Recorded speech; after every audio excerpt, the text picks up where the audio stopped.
Alright, here we go again. We've got a Hifonics, and this is the 25th anniversary edition BXI2608D. This claims to do 2600 watts, and it's a super class D mono. What? Now, I've actually had these in before, and I've done a few repairs on them as well, and I have bench tested them. And interestingly enough, Hifonics, there's a bit of speculation as to whether they are a decent brand or whether they're kind of okay-ish brand, and whether they do rated power.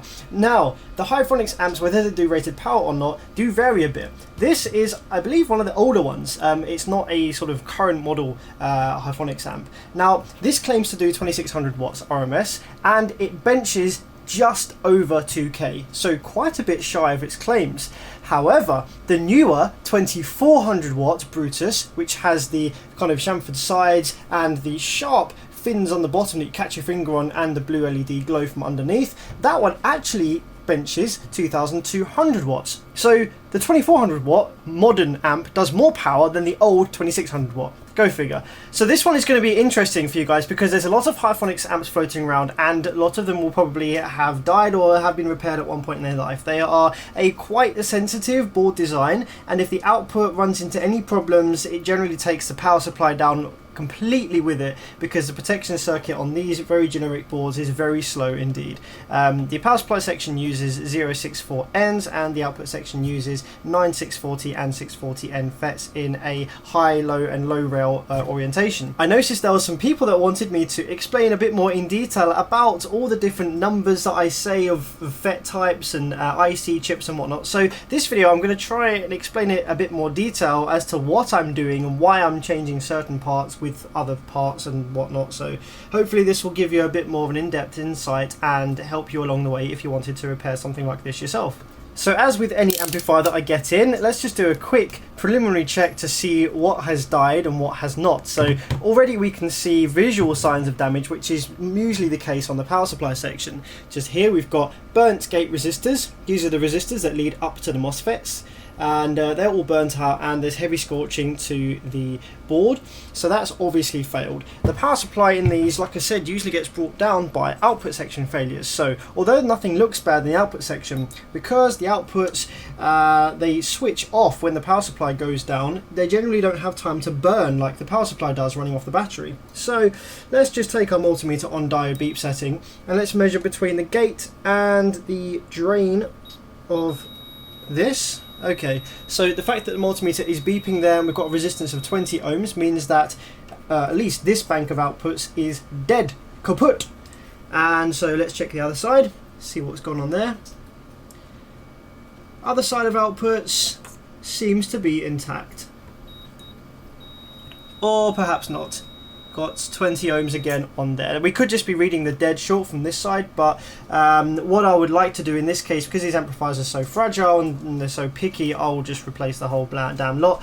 940s and 640Ns aren't too expensive, so we can go ahead and change all of those. Like with other amps of this Class D design, if the outputs die, usually, but not always, but often, the drivers will die, which are on this raised driver board here. It can be a bit of a headache to get this board out if you haven't done it before, but I'll show you some tips today to help you get the driver board out, and that should be all good to go. We'll need to use a hot air station to remove these driver transistors on this board here, which you can actually do with a normal heat gun if you're careful. Maybe put something on the end like a metal tip to kind of give you a bit better aim with the tip, but it's quite easy with the hot air solder. You just heat up the area, put some solder flux, heat it up gently, and then it will just come away and you can tweezer it off the board and replace it. Quite easy. So this is part one, and I'm going to show you how to repair the power supply section of this board first, and then part two will be the output section. Rather than having an hour-long video that people get put off by seeing the amount of time that the video is and maybe not watch all of it, so we'll do one part with the power supply section first, and then the part two will be the output section, which is generally a bit more in-depth, so that should be pretty cool. Now the workshop area is still in a sort of temporary state. Like I said before, this room was never designed to be used as a workshop, so it was just really stock storage and other bits and pieces. It was just a bit of a mess, and I kind of started doing amp repairs and never really had a chance to change it round. But when I get the chance, I will be completely stripping this room out, making it a lovely workshop with a decent big workbench. This is too small really, and I'll have a proper mic set up and audio system in here and all sorts of other fun bits and pieces, decent power supply as well. I have changed my audio for you guys this time round. I've got a nice Behringer condenser mic here, shotgun mic, and that is hooked up to the camera with some bodged phantom power adapter, and I'm also running, so left hand channel is on the condenser mic and right hand channel is the mic, the camera's own built-in mic, and what I do is I stereo balance these for the video. It gives it a slightly nicer, more natural sound, and it depends which way I'm facing, either this way or this way, it kind of sounds different, so that's kind of cool for you guys. And I've also purchased a whole great big bank of super capacitors to help out with the power supply in here. I do need to work on my Dell server power supplies to get them to output reliably at 14 volts. At the moment they don't produce current of 14 volts, it just drops right back down to 12 as soon as you draw anything, but they're very, very strong at 12, so I can bench all day long up to about 5k currently at 12 volts, and then just use correction factor to work out the 14.4. But the caps aren't hooked up yet because I need to wait for a great big isolation switch, so because when the caps are charged, when they'll turn the power supplies off, they just discharge through the supplies, and that's no good. So I need to get a big switch or some kind of great big isolation lug so that I can disconnect the caps from the power supplies first and then turn the supplies off, and do the reverse way round when I turn the supplies on. But no, that should be very nice and help me out in here, and these will eventually probably go in my car. So first things first, let's take this thing out of the case, and I hate doing these ones because the Hifonics use LEDs that will go under here, and when you're removing the case it's a bit of a nightmare. It takes forever to get all the bits of wires, and they're all kind of like loose flying around in there. And these amps are also, they have a ground wire which is screwed to the case underneath the board, so you've got to take the ends off, you've got to take all these clamps off, which I hate anyway, and you've got to shift the board that way first, unscrew that little screw when you can see it, and then screw it, push it back that way, unscrew that one, and then the board slides out. It's headaches. Now, it's not that common of an amplifier this old, but this has never actually been repaired before, and we can tell that by looking at these screws which hold the board down to the heatsink in the middle here, and there's another one here. And we can see the CA glue is still perfectly intact on the screw, it's never been undone. So this is pretty cool because it means that whatever happened to the amplifier was just as a result of the cause and not as a result of a dodgy previous repair that we've got to try and find. In this case, the customer did confirm that the amplifier blew because his speaker wires touched whilst he was taking the box out and putting the box in. Amplifier was still fired up. Obviously, don't recommend that at all, and as a result, the amplifier blew here. So, just purely as a result of the speaker wires touching while it was hooked up, probably had some signal playing through it. Speaker wires touched and shorted out, took out the output section, and the output section then in turn took out the power supply section before the protection circuit had a chance to kick in. So, just one silly mistake has cost pretty much this whole amplifier worth of repair. Alright, finally all the main screws are out, and as you can see, when we slide this one way, we've got one ground screw here that we need to take out. And if you don't know this, you can just pull away at the board and wonder why it's not coming out and end up snapping this off the board, which isn't a big deal because you can just solder it back on. And these LED wires are a nightmare as well. They're flimsy as hell and they always break on here. What I generally do is just desolder them while I work on the amplifier and resolder them back up again later on. It just makes it a lot easier. Let's put that to one side for a sec. Now we slide it the other way. Oh, I hate that squeaky noise. That is, that's one of those noises that like chalk on a blackboard. Ugh. Another one here. Okay, now the board is free to come out. Let's try and do that without taking any of those LED wires with it. As you can see, I do need a bigger workbench. It's in the pipelines. Alright, there we go. One naked Hifonics. Now when you're working on the amp, don't put the amp board down on these ground cables because this is literally tied to ground on the amp, and so if you put that board down on the desk whilst the ground cable's underneath it and you power the board up, then God knows what all sorts of rail voltages and bloody regulated voltages for the input section are going to get shorted to ground. So either desolder this from the board while you're working on it, or make sure it's always sticking out the end of the board. Yep, so power supply looks nasty as fuck. We've got one here with a great big hole taken out of it. Another one here with that's just crumbled at the leg when I pull it back. Now these are IRFP064N, and they're the most common MOSFET in this package size that you will find in car audio amplifiers. The reason for that is they have a very high current handling, they're low voltage, we've only got 12 volts on here, and they're very readily available. So you will see these in all sorts of amplifiers from Hifonics, Sundown, Digital Designs, pretty much anything that's been made over the last 10 years from Korea or China will probably have 0.64Ns if they have this package size of MOSFET in the power supply. So first things first then is we need to remove all of the dead parts. So we're going to remove all of the power supply MOSFETs and all of the output section MOSFETs. We're going to leave these 4 here. These are actually rectifiers, they're not MOSFETs. What they do is they turn the alternating current output from the transformers into DC top and bottom rails for the output section. So we can leave those in. They very, very rarely die. I've yet to see an amp come in with a dead rectifier. If anything, they just snap off of the case from vibration damage, in which case you can either replace them, or if they are redundant now, you can't get them, you can solder new leads to them. But other than that, I've never seen them die. We're going to leave the driver board in for now, because once we've got the power supply section fixed and up and running, I want to check the waveforms on the drive for these both sides. So we're going to leave the board in but take all the FETs out.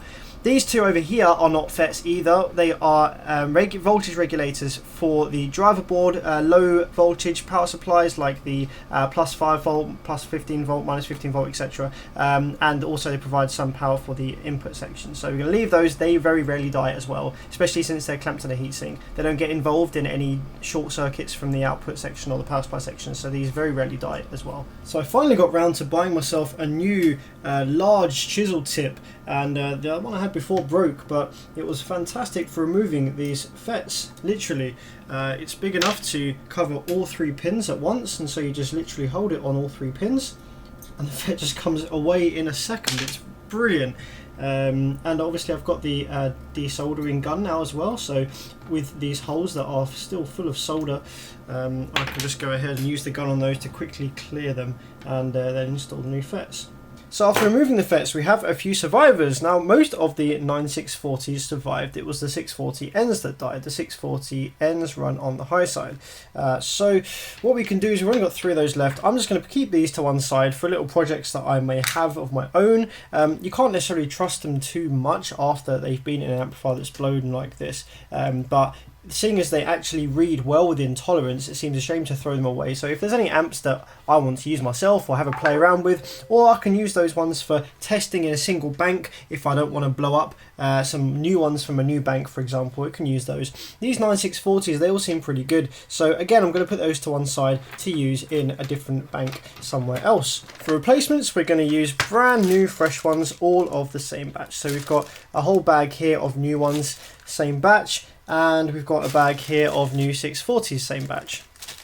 So now that everything that was blown or that has output ability has been removed, I want to go ahead and check the drive waves from these driver transistors in the middle. So we have a board here which has an IC chip, which is usually a 494 or a 7500, which generates 2 out of phase square waves.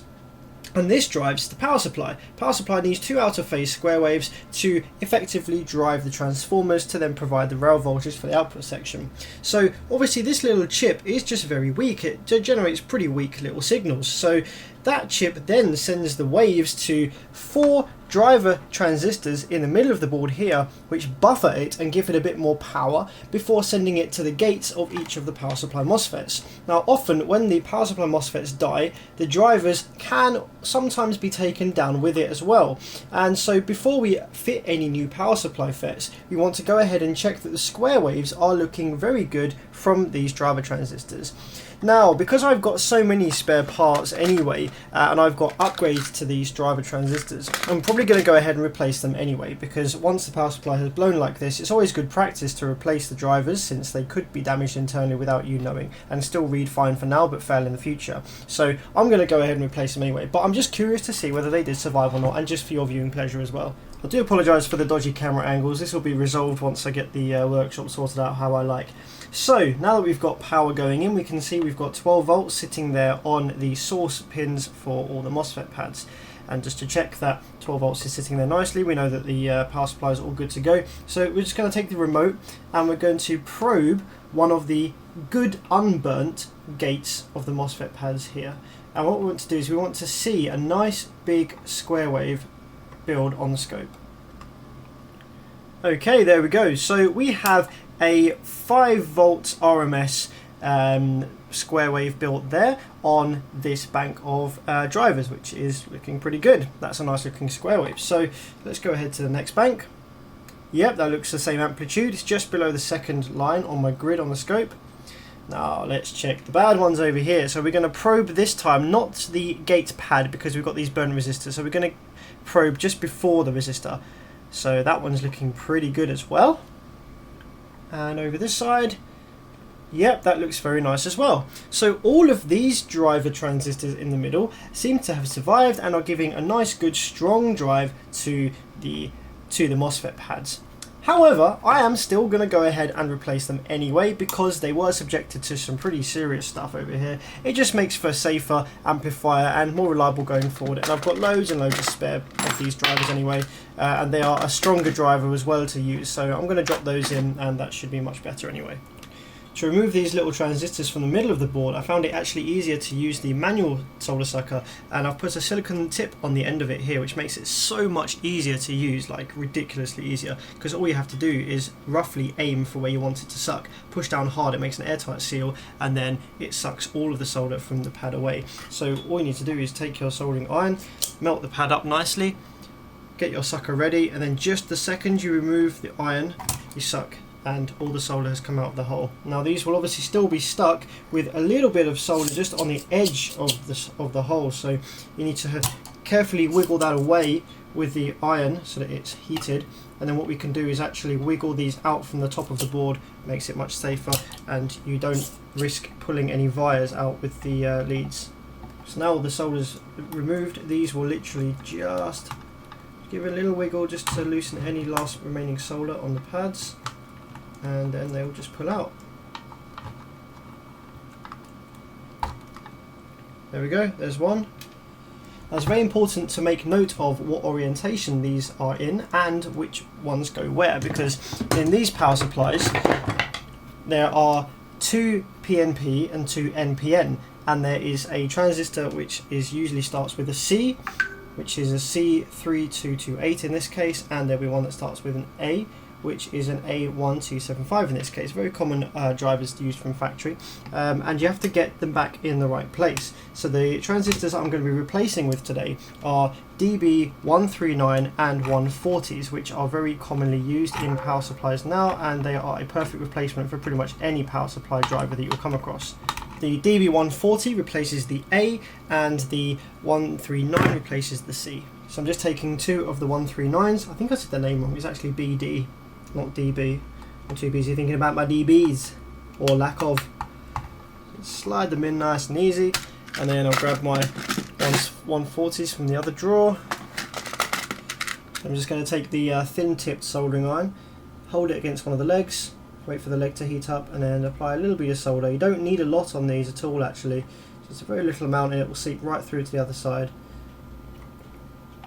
Then once we've done all of these, we can cut the legs off and then just run the tip of the soldering iron in between each of the little holes here to get rid of any solder bridges that might be there that you can't actually see, because they can be very tiny and they cause lots of headaches if you don't think about them. Of course, we're just going to grab the pliers and cut these off.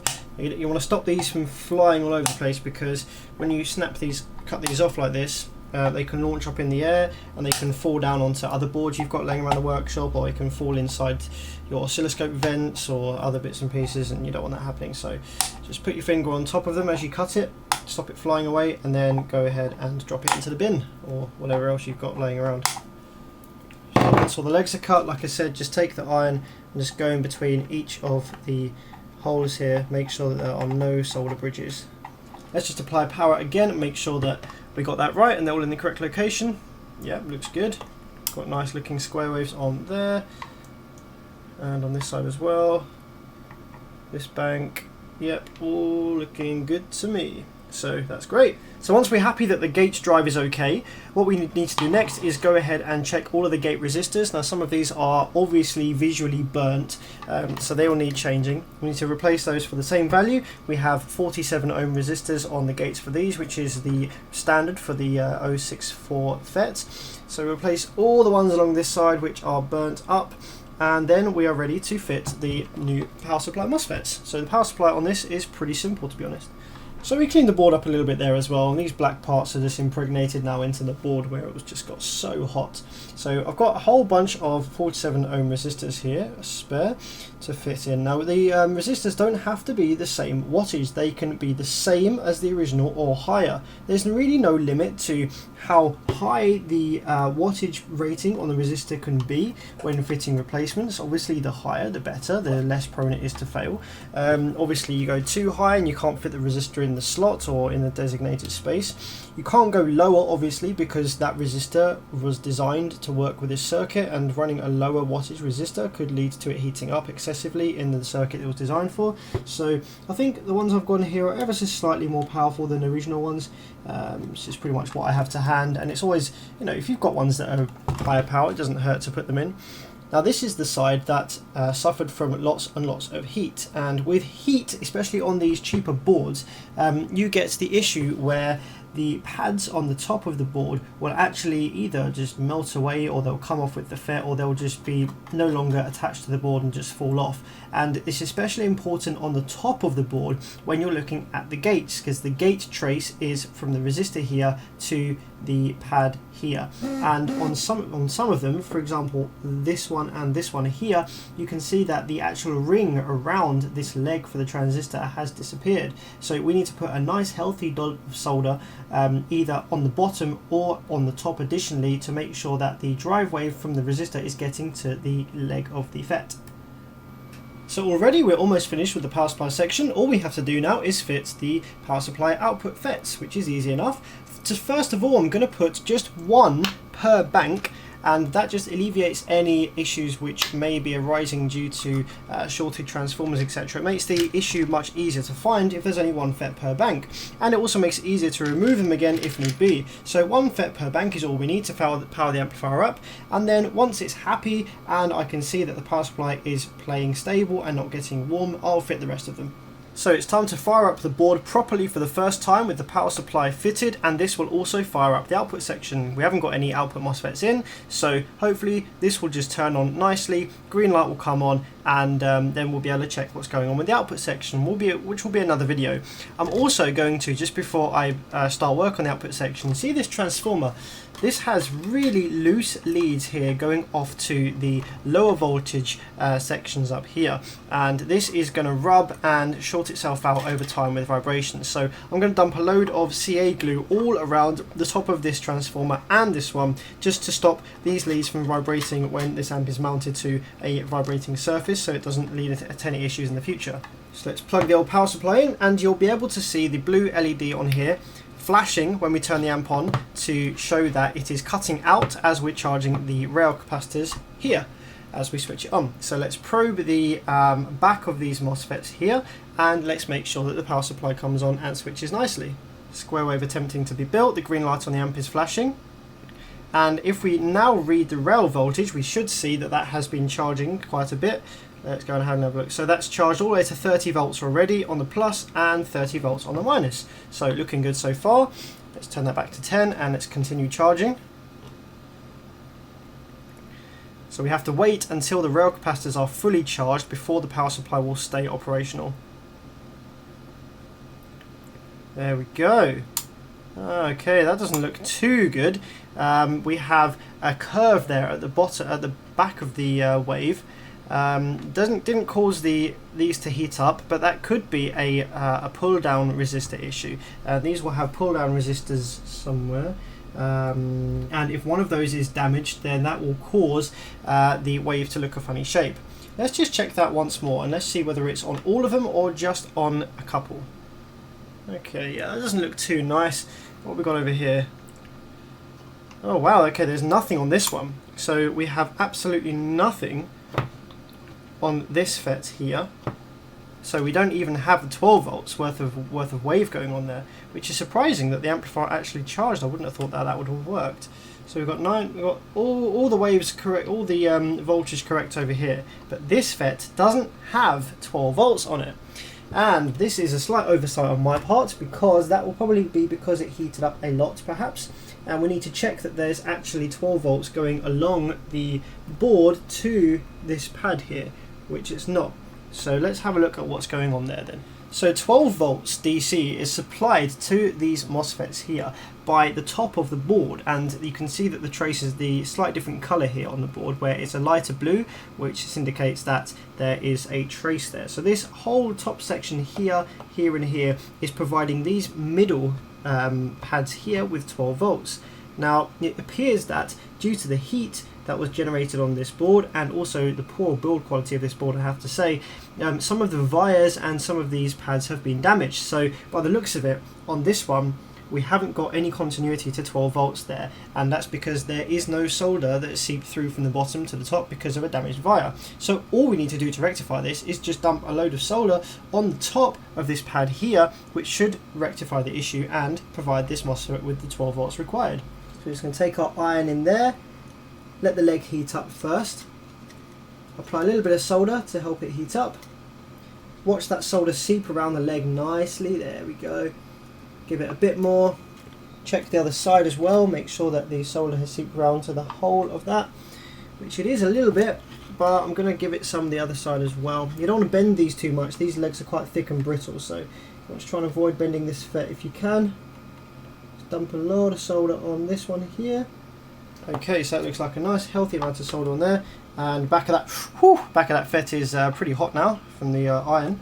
So I'm just going to wait for that to cool down a little bit. You can get these to cool down quick by taking some contact cleaner spray, which actually exits the can at pretty cold temperatures near to freezing, and you can just give it a blast, and the coolness of the expulsion of this gas cools the back of the FET, and then furthermore the fact that it's a liquid which then evaporates quickly off because it's alcoholic cools the FET even more. So yeah, that's much colder now.